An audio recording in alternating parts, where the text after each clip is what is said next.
बिस्मिल्लाहिर्रहमानिर्रहीम। मैं हूं बिशारत राजा, शहर इक़दार से एक और वीलाग के साथ आपकी खिदमत में हाज़िर। मेरे साथ मौजूद हैं वसीम मलिक साहब। पब्लिक न्यूज़ के लिए काम करते हैं, सुप्रीम कोर्ट कवर करते हैं, बड़े होनहार पत्रकार हैं। इनका अपना यूट्यूब चैनल भी है, आप इन्हें अक्सर इनके यूट्यूब चैनल पर भी देखते रहते हैं। आज कुछ आम खबरें हैं जो हम आपसे डिस्कस करेंगे, उस पर एनालिसिस भी लेंगे वसीम मलिक साहब से। एक तो इस्लामाबाद हाई कोर्ट में अलकादर ट्रस्ट केस जो 190 मिलियन पाउंड का था, उसकी बरियत की दरख्वास्त लगी हुई थी। चीफ जस्टिस आमर फारूक और जस्टिस मियां गुल हसन औरंगज़ेब पर 2 रुकनी बेंच उस केस की समाअत कर रहा था। तो इस्लामाबाद हाई कोर्ट ने एहतसाब अदालत को कहा कि हुक्म दिया, हदायत जारी की कि उसको आप इसकी बरियत का फ़ैसला करें। और दूसरा, इस्लामाबाद हाई कोर्ट ने कल अडयाला जेल के सुपरटेंडेंट को तलबी की हुई है इस हवाले से कि तौहीन अदालत की रिट उनके ख़िलाफ़ दायर थी कि वहाँ पर जो इस्लामाबाद हाई कोर्ट ने हुक्म दिया था कि वहाँ पर इमरान खान के वकला को और उनकी पार्टी के लोगों को मिलने के लिए मुलाकात के लिए जाने दिया जाए, उस हवाले से भी कल उनको तलब किया हुआ है। और आज तीसरा ATC जजेस की यहाँ पर जो एडमिनिस्ट्रेटिव जजेस ATC के उनकी मीटिंग हो रही है, इजलास इस वक्त जारी है जिस वक्त हम वीला कर रहे हैं। इसमें क्या आम फैसले आ सकते हैं या कोई आम फैसला हो सकता है, इस हवाले से हम जानेंगे वसीम मलिक साहब। जी वसीम साहब, पहले अलकादर ट्रस्ट के हवाले से आपको पता है कि उसमें इमरान खान के जो वकील हैं ज़हीर अब्बास चौधरी साहब, उन्होंने हाई कोर्ट के सामने ये अपने दलाइल में कहा कि चूँकि नई जो अमेंडमेंट आई थी उसमें काबीना के फ़ैसले को तहफ़्फ़ुज़ हासिल है, ये बुनियाद उन्होंने ली वहाँ पर। क्या कहेंगे आप? अच्छा देखिए, जो नई नैब तरमीम हुई थी उसमें फैक्ट्स हम पहले बयान कर देते हैं, फिर हम देखते हैं कि अब इस फैसले के इम्प्लीमेंटेशंस क्या होंगी और उसके तासुर जो उसके बाद की जो सूरत हाल बनती है वो क्या होगी। नैब तरमीम हुई जिस बुनियाद पर इमरान खान ने ये बरियत की दरख्वास्त दायर की, उसमें एक शिक ये थी कि जो चाहे इस वक्त काबीना है या फिर काबीना के नीचे सब कमेटीज़ बनी होती हैं, उनके जो फैसले हैं उनको इस्तिस्ना दिया गया था नैब के केसेस से, नैब के रेफरेंस से। साथ ये भी लिखा गया था कि इस्तिस्ना तब तक होगा जब उन फैसलों में कोई माली करप्शन नहीं होगी। अब ये 2 फैक्ट्स हैं। नैब तरमीम यहाँ बहाल हुई, इमरान खान ने बरियत की दरख्वास्त दायर कर दी। अब उस बरियत की दरख्वास्त में 2 चीज़ें देखनी है अदालत ने। पहले ये कि क्या ये कैबिनेट का फैसला था, ऑब्वियस है वो कैबिनेट का फैसला था। फिर ये देखना कि क्या इसमें कोई माली करप्शन तो नहीं की इस फैसले के नतीजे में वज़ीर आज़म इमरान खान ने या बुशरा बीबी ने। अब बुशरा बीबी तो ऑफिस होल्डर नहीं थी, यही उसके वकील ने भी एग्जैक्टली। अब इमरान खान ऑफिस होल्डर थे जी। जो नैब खुद अलकादर ट्रस्ट के जो माली मामलात देखते हैं उनको उन्होंने बतौर गवाह बनाया हुआ था इस ट्रायल केस में। बिल्कुल सही। और उस गवाह ने आके बताया था कि इमरान खान ने 1 रुपए की उसमें करप्शन नहीं की, माली फ़ायदा हासिल नहीं किया। इसका मतलब है कि ये जो अमेंडमेंट्स थी ये इमरान खान के केस पर पूरा उतरती हैं। अब इस्लामाबाद हाई कोर्ट ने ये मामला भेज दिया ट्रायल कोर्ट को। ट्रायल कोर्ट फैसला क्या करेगी ये हम सब जानते हैं। बिल्कुल ऐसे ही। उसकी वजह है ट्रायल कोर्ट में 190 मिलियन पाउंड का फैसला। देखिए, हम एक वसीम साहब आपको थोड़ा सा रोकूंगा। आपको पता है कि जब काजी साबिक जो पाकिस्तान की अदलिया की तारीख के एक सियातरीन काजी गुजरे हैं, वो हमेशा फैसले जो है ना वो कहते हैं जस्टिस मुनीर नहीं, मैं काजी फाइज साहब की बात कर रहा हूँ। वो कहते हैं ना कि जब मुनसिफ इंसाफ करता है ना तो फैसला तो हमेशा वो इंक काली होती है, लेकिन ये वैध इंक होती है कि जब वो इंसाफ देता है ना तो फिर नूर फैलता है उससे। लेकिन उन्होंने स्याह-तरीन फैसले दिए जो पाकिस्तान की तबाही और बर्बादी का मुकद्दर हुए। आपको पता होगा कि यहाँ पर जब बैरिया का केस चल रहा था तो 190 मिलियन पाउंड तो मशरक बैंक की रिपोर्ट को काजी ने देखा ही नहीं और वो बदनीति पर फैसला दे दिया था उस पर। देखिए, काजी फाइज़ साहब, अगर उस केस में बैरिया टाउन अमल दरामद केस था, उसमें 190 मिलियन पाउंड पे 100 मोटो दिया गया था, जो कि बुनियादी तौर पर उस वक्त 3 रुकनी प्रैक्टिस एंड प्रोसीजर कमेटी में भी नहीं डाला गया था। उस मामले को अगर देखा जाए तो 190 मिलियन पाउंड का केस हो, मलिक रियाज के मामलात हों, बैरिया टाउन अमल दरामद केस हो, हुकूमत, रियासत, फौजी इस्टेब्लिशमेंट, ये लोग मलिक रियाज को फिक्स इसलिए इन्होंने किया कि इमरान खान के खिलाफ इस्तेमाल करना चाहते थे, जो कि वो नहीं हुए।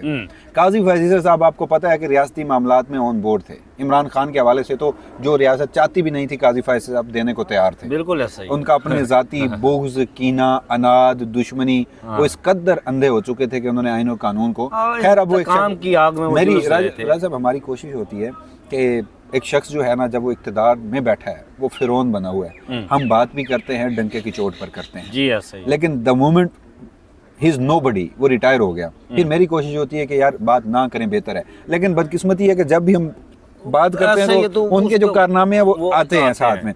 हमने खैर तब भी तनकीद की और डंके की चोट पर की थी जब वो ओहदे पर विराजमान थे। तो उन्होंने वो ऑब्जर्वेशंस दे दी, वो सारा ज़ेर इल्तवा मुकदमात के ऊपर वो पूरा मामला असरअंदाज होता था, खुल के आता था। तो खैर वो एक अलग कहानी है पूरी। अब ट्रायल कोर्ट ने क्या करना है, देखिए ट्रायल कोर्ट के एक जज को तब्दील किया गया इस मामले पर, और दूसरा जज फिर भी अपनी मर्जी का लाया गया है। अब ट्रायल कोर्ट ने यह तय करना है कि इसके ऊपर नैब कवानीन पूरे आते हैं, उतरते हैं या नहीं उतरते। वो मुझे जहाँ तक लगता है कि वो फिर भी अलकादर ट्रस्ट केस के माली मामलात देखने वाले गवाह को भी नहीं मानेंगे, नहीं समझेंगे, जजमेंट दे देंगे और उसमें कहेंगे कि नैब अमेंडमेंट जो थी उससे इमरान खान को फ़ायदा तब पहुंचता जब वो उससे माली मुआवनत हासिल ना करते, उन्होंने उसमें करप्शन की है। ये बात ट्रायल कोर्ट लिख देगा, फिर ये मामला जो है रिट में आएगा। आज भी इस्लामाबाद हाई कोर्ट तय कर सकती थी, दोबारा इस्लामाबाद हाई कोर्ट के पास तय कर सकती थी, आज इस्लामाबाद हाई कोर्ट ने नहीं किया। अब आप एक चीज़ देखिएगा, कल से ना जो अमेरिका में एक तब्दीली आई है, उसके बाद यहाँ पर उससे कबल जो कानून साजियाँ करवानी थी वो करवा ली गई। अब इनमें मज़ीद डर पैदा हो गया, ये इमरान खान को कोशिश करेंगे मैक्सिमम केसेस में कन्विक्ट करें, मैक्सिमम चीज़ों में, ताकि जब बाइडेन एडमिनिस्ट्रेशन नहीं रही, एक नई एडमिनिस्ट्रेशन आ गई है जो न्यूट्रल है, या एटलीस्ट जो आपको 20 जनवरी को वो हल्फ उठाएगा, उससे पहले पहले ये कहेंगे। और फिर रात को आपको पता है कि राना सनाउल्लाह साहब ने भी एक प्रोग्राम में कहा जी कि वो किसी प्रोग्राम में बैठे हुए थे टीवी में, तो उन्होंने कहा जी कि मालिक के साथ, मोहम्मद मालिक के साथ, तो उन्होंने कहा जी कि आपकी कोशिश होगी कि 20 जनवरी से पहले पहले, उन्होंने कहा ये हुस्न इत्तेफाक आप कह सकते हैं कि अगर ऐसा हुआ तो इसको कोई ये ना कहें कि हमने जानबूझकर ऐसा किया है, लेकिन ये हुस्न इत्तेफाक हो सकता है कि उनके आने से पहले पहले ये मामलात, ये हुस्न इत्तेफाक ही हो सकता है कि इंतखाबात से कबल 3 मुकदमात में इमरान खान को जिस तरह भोंडे ट्रायल से सजा दी गई है और बिलखुसूस इद्दत वाले वरना जहाँ जमहूरियत है वहाँ हिंदुस्तान में भी हमने देखा, अरविंद केजरीवाल के ऊपर मुकदमा था, उन्होंने 1 महीने की जमानत दी। ट्रंप के खिलाफ वो कन्विक्टेड था शख्स, लेकिन जज ने ये फैसला दिया कि चूंकि अगर इस वक्त उसकी सजा को मुअत्तल ना किया गया तो फिर जो वोटर का हक राय दही है वो मुतासिर होगा। ये जमहूरियतें हैं, ये अच्छी है की बात ये होती है। यहाँ क्या था, यहाँ जिस तरह उस शख्स ने इस मुल्क में इंतखाबात करवाए, pre poll rigging, poll day, post poll rigging, वो आखिरी हद तक उसको ताबूत करता था। टाइम सिलेक्शन थी वसीम साहब, वो देखे जो बल्ले वाली थी, उसे पता था कि अगले वो टाइम ख़त्म होने वाला है, जब वो पेपर नॉमिनेशन वाला होता है, उसने एंड रात उसी रात फैसला दिया। और लेवल प्लेइंग फील्ड कहाँ थी, प्रपोजर्स, कैंडर्स अरेस्ट हो रहे थे, पीछे के अपने लोग नामजदगी छीने जा रहे थे, मतलब एक तारीख का सियातरीन बाप था। बहरहाल तो ये सारा मामला होगा। और दूसरी आपने बात की वो जो अडयाला जेल के उसके सुपरटेंडेंट की तलबी हुई है, अडयाला जेल का सुपरटेंडेंट भी जब अदालत बुलाती है तो यहाँ आकर वो कहानियाँ सुनाता है जी कि वो देसी मुर्ग खाता है, वो फलाना टीवी देखता है, हम अखबारात देते हैं, किताबें पढ़ता है, वर्जिश करता है, एक्सरसाइज करता है। इमरान के वकला जब जाते हैं तो वो बाहर आते हैं तो कुछ और बताते हैं। ये सारी कहानी क्या है? देखिए एक्सरसाइज तो वो चाहे उसे आपने एक 8x6 के सेल में भी डाला हुआ है तो उसमें भी उसकी कोशिश होगी एक्सरसाइज तो करता है। एक्सरसाइज जब इंसान को इसका लपका लग जाए ना वसीम साहब, तो फिर वो रहता नहीं है। वो आपको याद है चीफ जस्टिस याहिया अफरीदी ने वो एक जेल इस्लाहत से मुताल्लिक कमेटी बुलाई, खदीजा शाह थी, तो उसमें वो जवेद लतीफ़ साहब ने बात की कि उसमें मरीम नवाज़ को होना चाहिए था। तो फिर हमारे एक दोस्त ने कहा कि अगर मरीम नवाज़ उस जेल इस्लाहत कमेटी में हो ना, जिस कदर उन्होंने सख्त जेल काटी है, तो वो पूरी पाकिस्तान की जेलों में ना इस्त्री के निज़ाम को मौसर करने के लिए फ्राई पैन देंगी। और दूसरा फिर किसी दोस्त ने कहा अगर इमरान खान हुआ इस जेल इस्लाहत कमेटी में होता तो क्या होता। तो एक दोस्त ने बड़ी ज़बरदस्त बात की, उन्होंने कहा कि उसमें फिर तमाम कैदियों के ऊपर लाजिम होता कि वो दिन में इतने घंटे एक्सरसाइज करेंगे, अगर उन्होंने नहीं की तो फिर उन्हें फांसी पर चढ़ा दिया जाएगा। तो बहरहाल ये एक सारी चीज़ें अब इस सारे मामले में मैं एक चीज़ देख रहा हूँ, जो मुलाकातें नहीं करवाई जा रही। आज भी असद कसर को मुलाकात रोका गया ना जी, उनसे पीटीआई के बहुत सारे जो लोग थे, अलामा थे, वो अब से कुछ देर कबल वापस लौटे।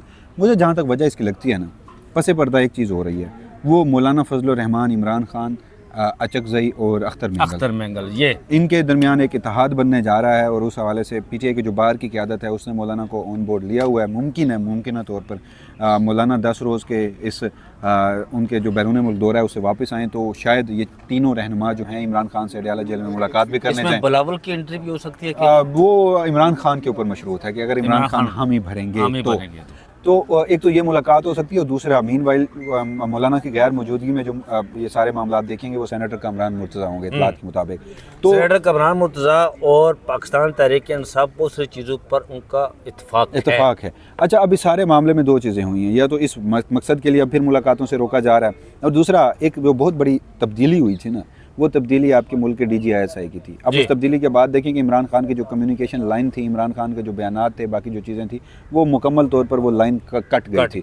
तो ये दो फैक्टर हो सकते हैं। बहरहाल अब अडयाला जेल क्या है, वो पपेट है। लेकिन DGI की आप बात कर रहे हैं, यहाँ पर मुझे एक बात याद आ रही है कि DGI के हवाले से जो मैं ये ख़बर दे रहा हूँ कि वो ख़बर ये थी कि DGI ने एक मैसेज दिया था कि मैं अपने ठीक है मैं रियासत के तक सारे मामलात करूँगा लेकिन मैं अपनी लेगेसी जो है ना वो ख़राब नहीं करूँगा, क्योंकि उसके बाप जो है उसके वालिद साहब भी जनरल रहे हैं, कोर कमांडर रावलपिंडी रहे हैं और फिर कहीं उन्होंने जिक्र किया कि मैं उसको ख़राब नहीं करना चाहता। लेकिन जो उनके बाद के मामलात हैं अभी तो हमें वक्त देना चाहिए, देखना चाहिए।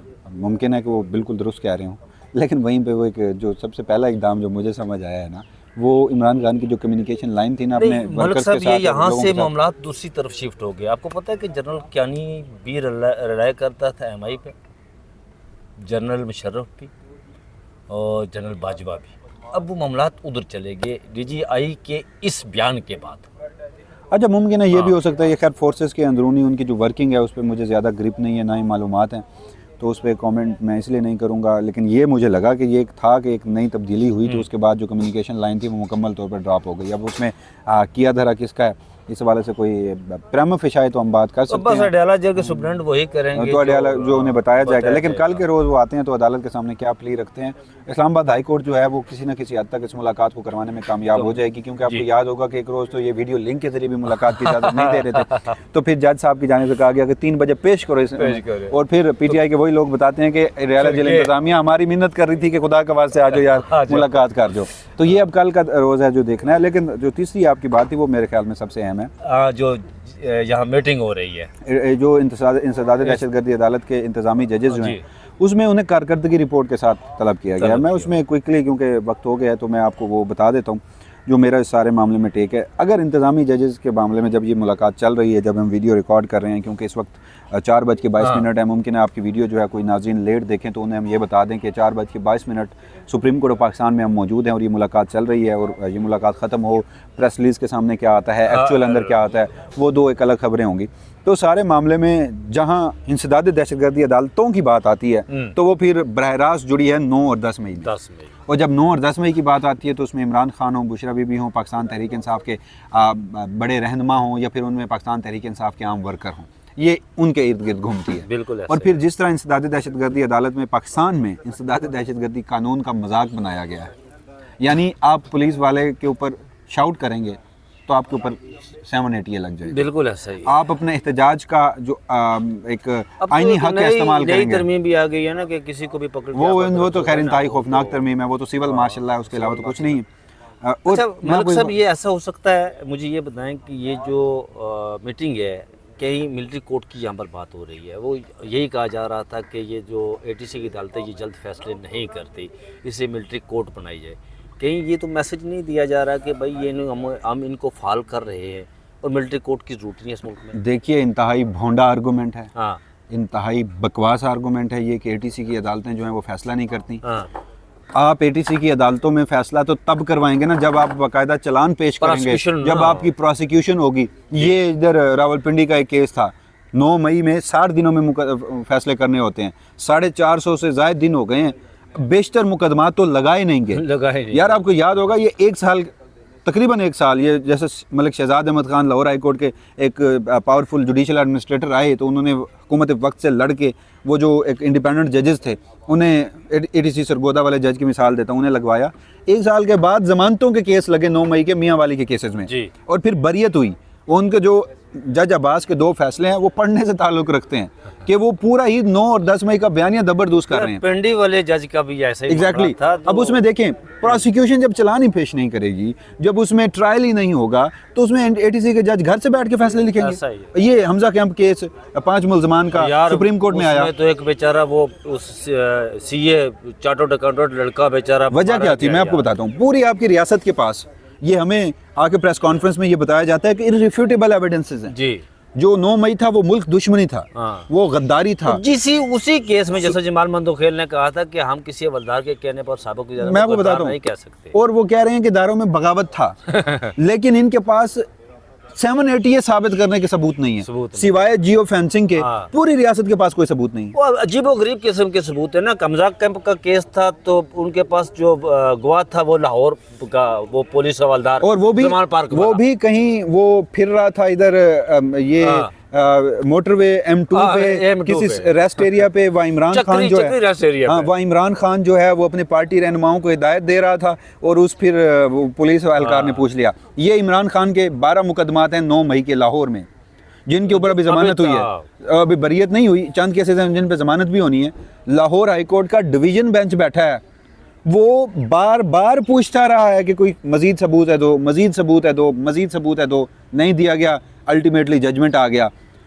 अब 4 मुकदमात हैं जिनमें इमरान खान की जमानत है, 12 समातें हो चुकी हैं, प्रोसिक्यूशन जो है वो दलाइल नहीं दे रही। उनके पास तो इररिफ्यूटेबल एविडेंसेस हैं तो सामने लाए ना। बिल्कुल ऐसा ही है। तो अब मैं ये समझता हूँ जैसे ज़िया अफरीदी का इम्तिहान है, जब ये सारे मामला डिस्कस होंगे तो मुदाखलत डिस्कस होगी, और उस मुदाखलत पर वो क्या डायरेक्शंस देते हैं। अगर नहीं देते तो बड़ी माजरत के साथ वो चीफ जस्टिस काजी फाजिसा की तरह सहूलतकारी कर रहे हैं। बहुत शुक्रिया वसीम मलिक साहब। आखिरी बात इन्होंने बड़ी आम की कि अगर वो मुदाखलत पर डायरेक्शन देते हैं, कुछ हदायत देते हैं तो अच्छा है, अगर उन्होंने ना दी तो वो फिर चीफ जस्टिस काजी फाजिसा की तरह सहूलतकारी कर रहे हैं। मुझे और वसीम मलिक साहब को दीजिए इजाज़त। अपना बहुत सारा ख्याल रखिएगा। अल्लाह हाफिज़।